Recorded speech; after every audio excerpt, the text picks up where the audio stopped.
Hi,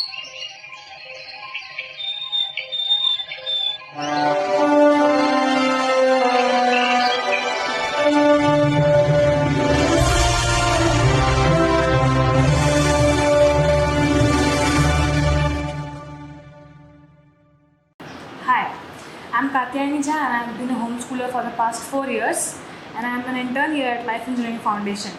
And with me I have Navya Vihan. Can you introduce yourself first? My name is Navya Vihan. I am a homeschooler who is mostly interested in paleontology, biology, geography and history. Wow! So, what made you get interested in this field? When I was about 4 years old, my mother would get me toys of animals and dinosaurs. And I used to always like playing with the little dinosaurs and little animals, making them fight. So later on I wondered, what is this? And I wanted to learn more about it. And later when I became 5, I got into dinosaur documentaries. And then I learned there's a whole other world. It's not just dinosaurs. There are prehistoric mammals, there are even ancient insects. So, there's this hugely asked question like archaeology and paleontology are the same. So, what would you say is the difference between both of them? these fields? Yes, huge difference. One of the main differences is that archaeologists, they study human artifacts and human bones from the Paleolithic, which is around 30,000 years ago, while paleontologists study before 30,000 years ago. So it's not like Indiana Jones where he takes the whip and he starts swirling it and scaring off the snakes. Archaeologists use brushes to discover pottery as well as, if lucky, burials. Now archaeologists are obsessed with human bones because they help us understand the time. And also what they were eating, what type of nutrition they were getting, and many other things. While paleontology is what happened before that. Before the human evolution. Yeah. Well, human evolution is also included into that up till a certain point, till 30,000 years ago. Dinosaurs and other prehistoric animals. Yes, kind of. So, who are your mentors in this field? One of my main mentors would be Professor Ashok Sahni. He is India's leading paleontologist and he studied at Montana. And he is now helping me quite a lot in discovering a lot of things. Personally? Yes, he's joined quite a few of my talks and we chit-chat with each other on WhatsApp. That's awesome. So I see I've got something for us here. Can you elaborate and show us what it is? This is a drawing book. And in this drawing book, I have made many prehistoric creatures. So I'm going to be giving a few main points about them. First we have the Cyprus dwarf hippopotamus. Is a peculiar species in that, unlike other hippopotami, that's plural for hippopotamus, it grew smaller, just like the Cretan hippopotamus. And then we have Zygolophodon. This elephant relative looks, well, you could say like an African elephant. That is because the Zygolophodon is closely related to the largest land mammal today, the African elephant. And unlike the African elephant or rather any elephant, it has straighter tusks, as you can see. Its relative, the Paleoloxodon namadicus, which was found here in India and we'll see later on, was also straight tusked, although it had straighter tusks and longer ones. This is Mammuthus africanavis. Mammuthus is the genus which includes all the mammoths. Mammuthus primigenius is the woolly mammoth. you know, the one from Ice Age. And this is the granddaddy of them all. Africanavus means African grandfather. Mammoths originated in Africa, and this is the first one, the very first one. And here we have the Edwards wolf. Now, don't let its name deceive you. This isn't a wolf. It's more closely related to the coyote. Its binomial name is Canis edwardi. And this particular species of dog would have been one of the main points of contention for carnivores like Smilodon, because it would have been hunted by these, or rather would have been in competition with these for prey. Next we have a polar bear sized carnivore from Africa. This is the hyena-donted Simba kubwa kutoko Africa. In Swahili, Simba kubwa kutoko Africa means great lion from Africa. This is a part of the Hyenodontidae. Hyenodons are part of a now extinct group of carnivorans called mesonychids. Mesonychids were small, fleet-footed critters that were predecessors of today's carnivorans like dogs and cats. And that is Simba kubwa. This is Kenyapotamus. Kenyapotamus was, it's a hippo. Small hippo at that. Actually, this is one of the first hippos. Not the first or the oldest, but one of the first hippos. How big is this hippo? You say it's small, right? So yeah, it's small. Just imagine the Cyprus dwarf hippopotamus we saw earlier, which is about this much. So like it's a little bigger, just a 3 little. feet. Yeah, Around 3 feet. around 3 feet. Here we have Hyenodon, the namesake of the Hyenodontidae. Now, this has too many species in the genus. Hyenodons roamed across Asia, specifically, and there was also one species found here in India. I can just find it right here.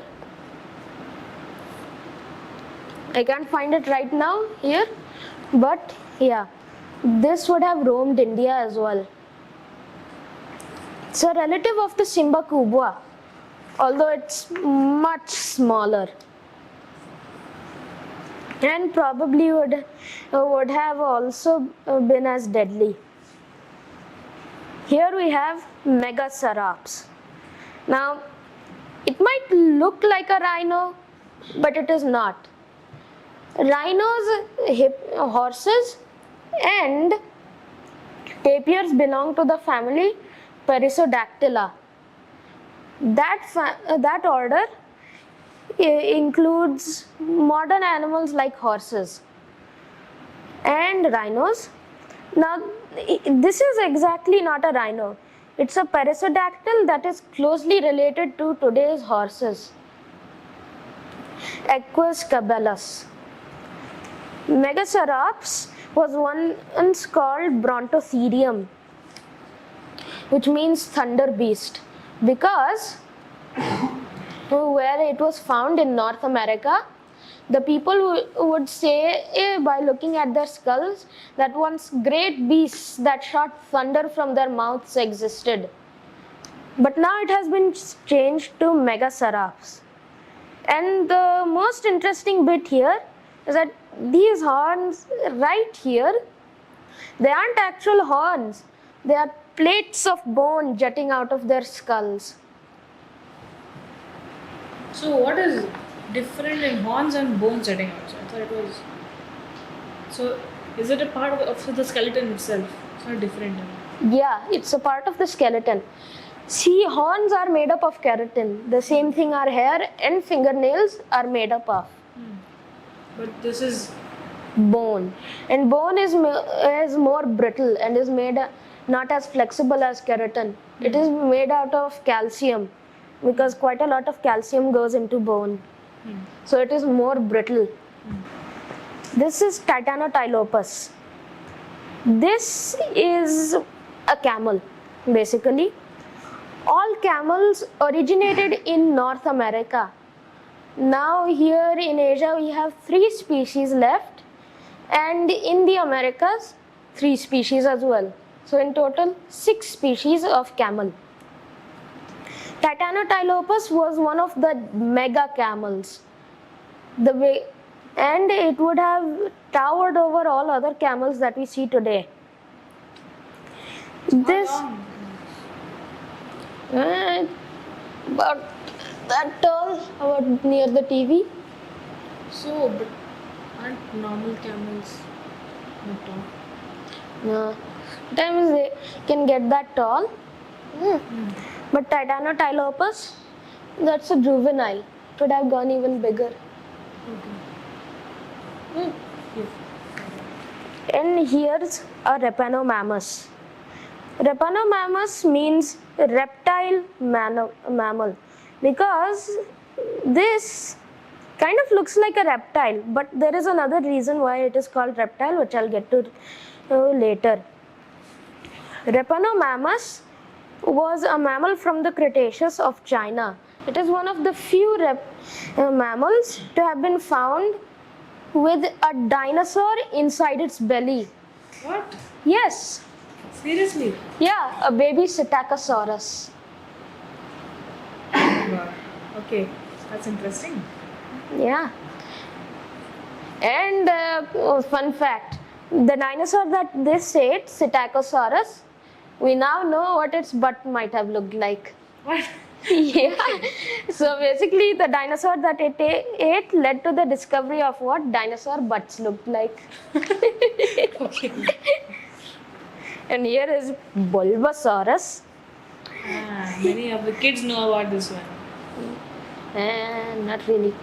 Yeah, I've heard many kids say. Oh, the one from Pokemon. Yeah. That one. Yes, but it is not Bulbasaur. This one, but the name. Yeah, but Bulbasaurus actually means bulbous lizard. It's not actually Bulbasaur from Pokemon. And now this might look like a dinosaur, but it isn't. It's what is known as a stem mammal. So basically this is what most mammals today came from creatures like this. So to get that confusion out of the way, I usually have to say that. Okay. And then we have Placerias, a relative of Mr. Bulbasaurus.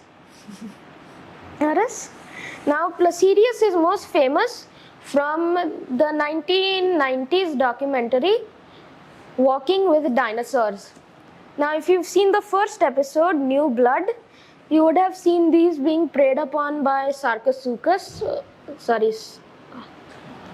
You would have seen them being preyed upon by a crocodilian, basically. A crocodiliform would have been preying on this, but we now know it wouldn't have looked like what it looks in the documentary. It would have looked more like this, and it wouldn't have had the green, and it wouldn't be as bulky. Here is Dacosaurus or Docosaurus. It is pronounced Docosaurus. Docosaurus is a crocodilian.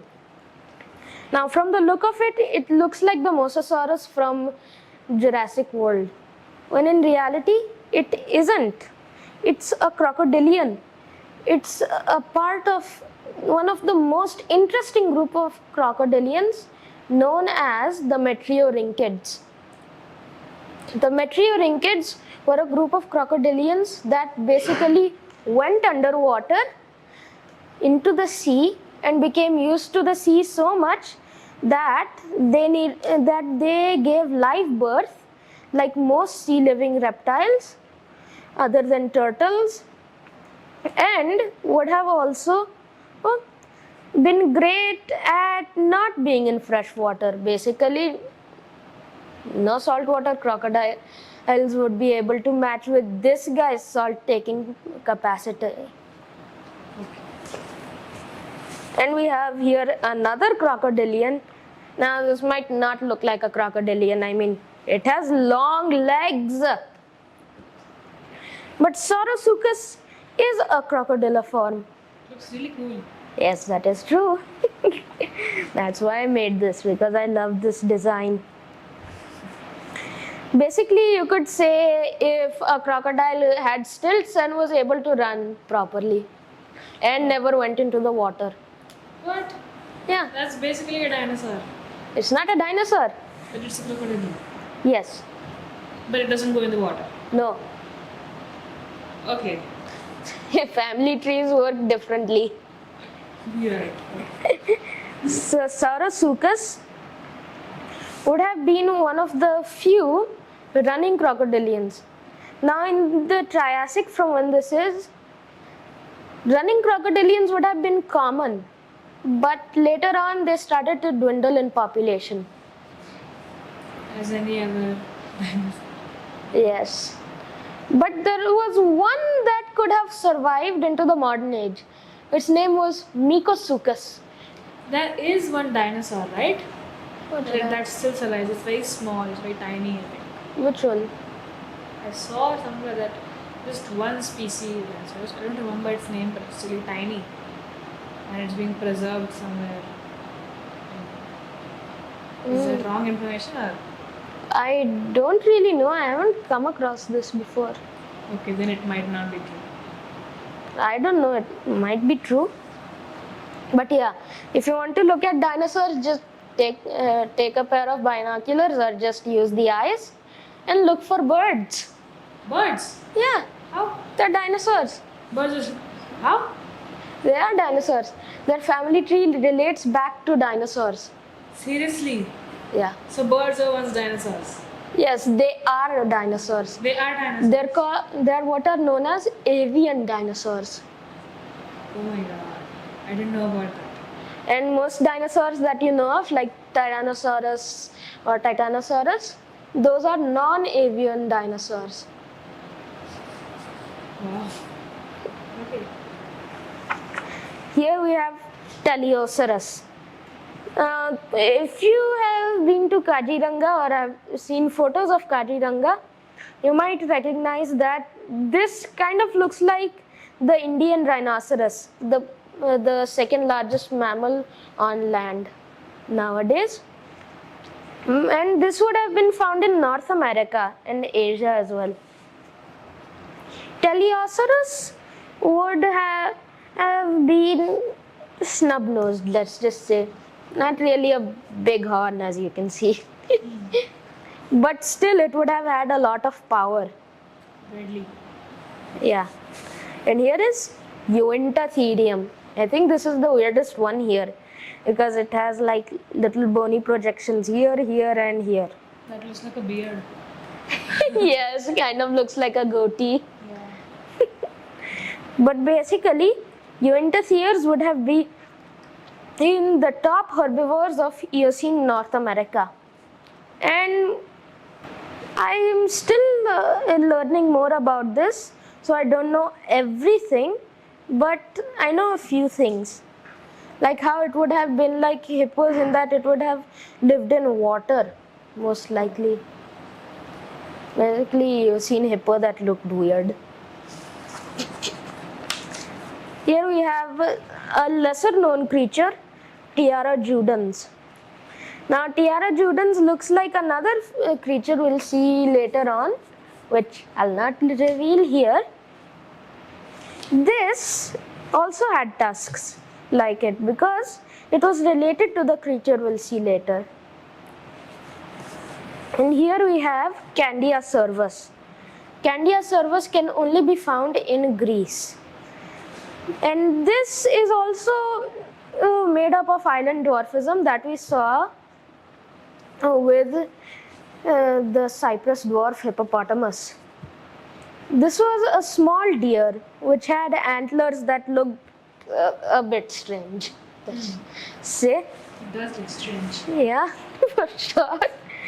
And this was a bit, shall we say, interesting in terms of horn shape, because unlike the palm-shaped horns of antlers of moose, and the twig-like shaped antlers of other deer, here Candiasaurus had almost bulbous antlers.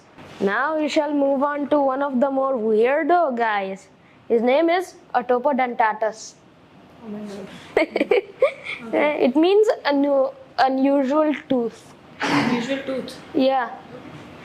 Now this marine reptile, which was related to the Plesiosaurus, I think you know of. No, I don't. Those long-necked swimming things at the time of the dinosaurs. Yeah. Yeah, those. It was related to those. And it is called the unusual tooth because when its first skull was found, it was smudged. So you didn't know what it was. Huh? So first the reconstructions looked like this. Ah, Yeah. like a drop shaped or something like that. Yeah. Okay. Yeah.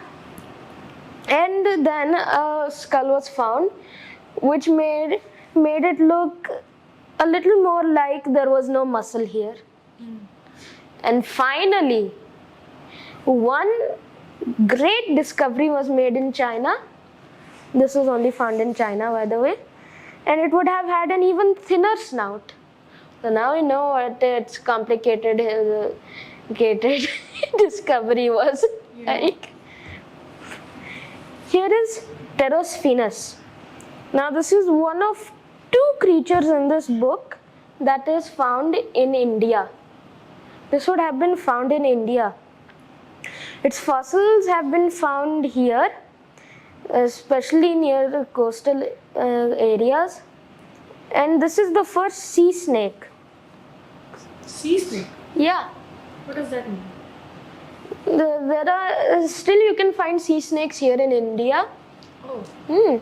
Like the yellow-lipped sea crate, which is second only to taipan. So they can stay in water. Yeah, which is second only to the inland taipan in terms of dangerous venom. Oh. Oh my god, so it sounds. So this particular species was one of the first snakes to lose its legs.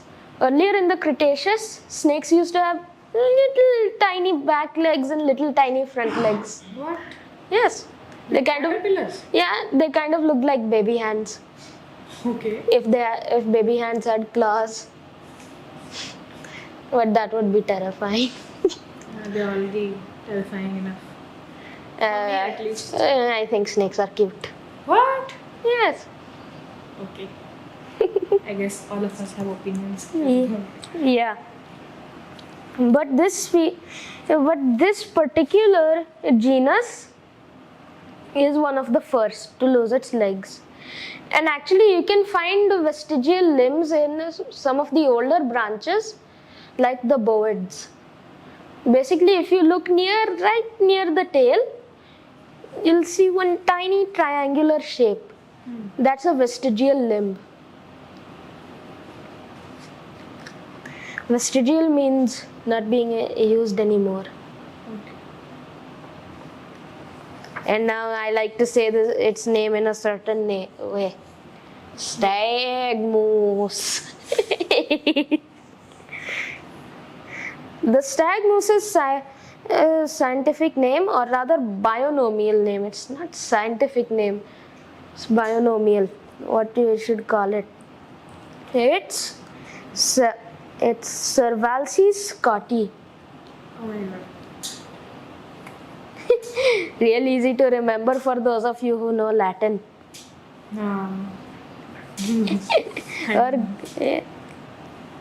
And just like the moose, as you can see, it has palm leaf shaped antlers because it was related to the moose. Yes. Yeah. You know how we eat mousse today, the chocolate mousse? Yeah, that moose is different and this moose is different. Of course. Yeah, this moose would have been smaller than today's moose. And then this one. So it's a moosey moose. What? Yeah, basically smaller than today's moose. And just like today's moose, it would have had the hump. And here we have the second largest snake to ever exist, Gigantophis. Actually, for a while, it was thought that this was the largest snake to ever exist. But then later on, Titanoboa was found in Colombia, and now this has been turned into silver medal. The silver medal of snake bigness. Okay. Here we have Eilurarctos. Now, tell me, what do you think it looks like? Panda? Correct. It's a panda. You know, the one from Kung Fu Panda. Yeah. Only this would have been smaller than today's giant panda. And actually, this is the first panda to start eating bamboo. Now you might be saying, "Huh? Haven't pandas been eating bamboo since who knows when?" No, pandas are actually carnivores. Oh. Yeah. They originated in Europe, specifically Western Europe, and were mostly hunting carnivores. And later on, when they came to China, or rather the southern part of East Asia, they discovered that there really wasn't much meat to be hunted. But there was a lot of that thick grass we know as bamboo. So, they needed to adapt. That is why pandas are so lazy, because they still have the digestive system of a carnivore. Which, Still? yeah, haven't evolved the herbivorous gut system. Although they have a few gut bacteria that, let's just say, work when they sleep. That is why you see cute pictures of them sleeping. Yeah. To digest. Food. Yeah. And remember Tiara judens? This is its relative, the more famous Lystrosaurus. Lystrosaurus, which means shovel lizard because of the little cute snoot, like I just want to boop it. These have been made popular last year by a film called Jurassic World Dominion. This species was also found in India. In fact, this is used as a way to find out if an ecosystem is healthy, because the more of them that are buried, we know that the population is healthy, that the whole place is healthy, because this would have been a keystone species. So if there are more, that means great, the environment is good. And they would have also been found in India, basically roaming the southern hemisphere of Pangaea before it split apart. And here we have the cutest of boys, Epicyon. Although once you hear its common name, I don't think you'll find it cute. They're called bone-crushing dogs. What? Why? Because just like hyenas, they can crush bone. And this is a relative of the dogs that we know today. And would have also been in competition with the first dogs. Like the first dogs that we see today, the Canidae. And we have reached to the first whale to ever become properly seafaring and turn its limbs into flippers. Basilosaurus. Now, Basilosaurus is called reptile or lizard, because Sauros is lizard or reptile in Greek, because earlier it was thought to be a reptile of some kind, hence the name. But now we know that it would have been a whale due to the ear bones. And you can see this in the sequel to Walking with Dinosaurs, Walking with Beasts. Now here's the fun game. Come on. So for all of those of you who are watching at home, you can pause the video and guess what this animal is. Make some guesses. Give them to me. So, it looks like a mongoose Yes. or a huge mouse or something. Yeah. But Also kind of looks like a monkey, but it doesn't represent a monkey, so yeah. it looks like a mouse. Yeah, but it will turn into something big. What do you think it will turn into from its time? Elephant. Then? Whales. Whale. Yes. Wow. Does it actually turn into the Basilosaurus we saw earlier? Oh my god. Wow. This is called Indohyus, Indonesia. the very first whale from in the world. This species was found in Kashmir. And we know it's a whale because of the ear bones.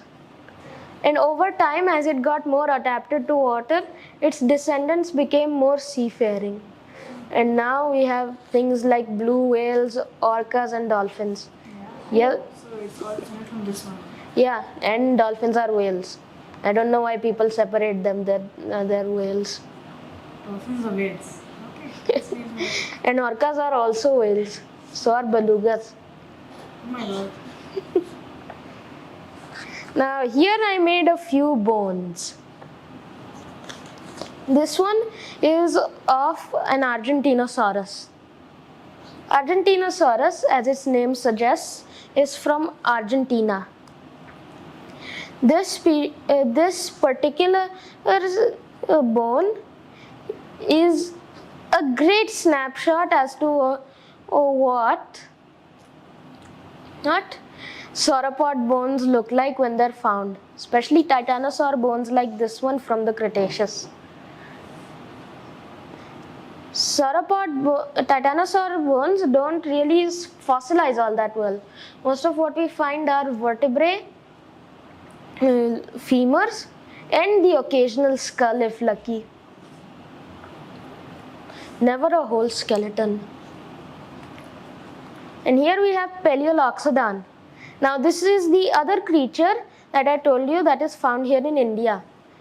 Paleoloxodon is the largest land mammal to ever exist. In fact, it would be like walking under the Athenian Acropolis.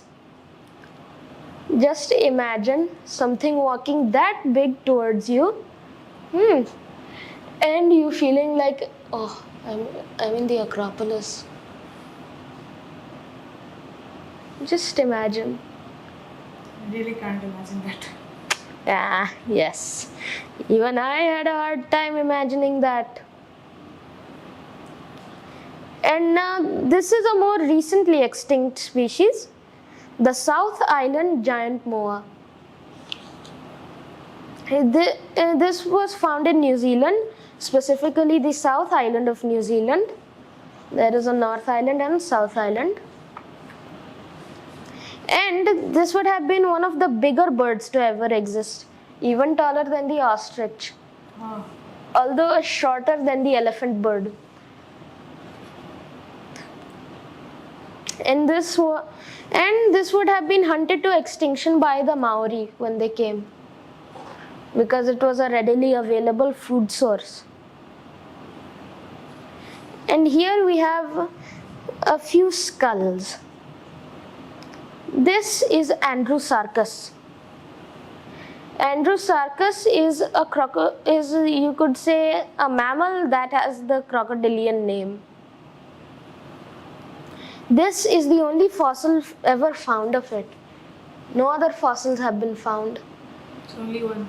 Only one, this upper jaw. Discovered by Roy Chapman Andrews, who may or may not be the inspiration for Indiana Jones. Okay. Once would have found this while he was on his journey in Mongolia to discover the out of Asia theory. You know what that is? The out of Asia theory is a theory that says that humans originated in Asia and migrated everywhere else. Oh. But now you know they originated in Africa.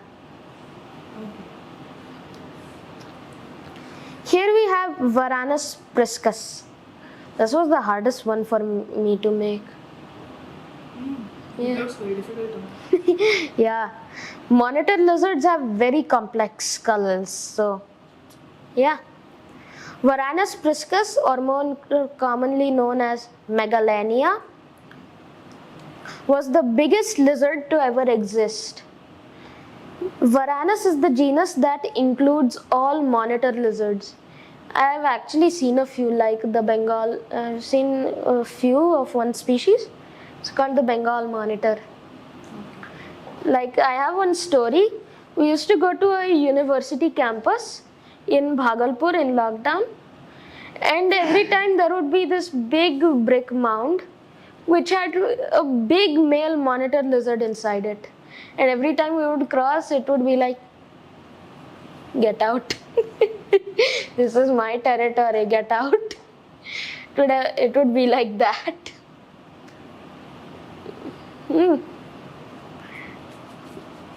But it would try and stay away because it can't really do much about humans. Nah. But yeah, this would have given hell to those aboriginals who came into Australia. Basically scaring them to death. But it would have been killed due to the hunting of its prey. Since monitor lizards like Komodo dragons have an inner layer of bone coating their skin, so that when anything pierces, it won't go in. Wow. Here we have a Purusaurus, the biggest crocodilian to ever exist. Or rather, I should say crocodilian, not crocodilomorph. But it would have been very large. Like, can you imagine this whole room? Yeah. A few feet longer. Whoa.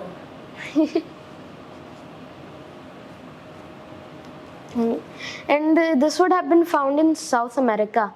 It's a type of caiman. Okay. I think we all know what caimans are. Island. No, the crocodilian. I don't know. Oh, I don't know much about paleontology. Okay, let's Yeah. go ahead. That's all you have got, right? Yeah, That's awesome. thanks. How much time did it take to make the whole thing? Approximately a month. Okay, so you are really, really awesome, and I think you're going to do awesome things in the future. So, who was your inspiration for all of this? Those toys, Yeah. first of all. And the main learning came from one documentary that I saw, which had one of my favorite paleontologists, Jack Horner. Okay. He's pretty famous for being the paleontologist consultant for Jurassic Park, Oh. the first 5 Jurassic Park movies. Okay. So he is already very reached personality. So that's awesome. Really, I had fun talking to you today. Yeah. And this is all for today. Thanks for watching. Bye bye.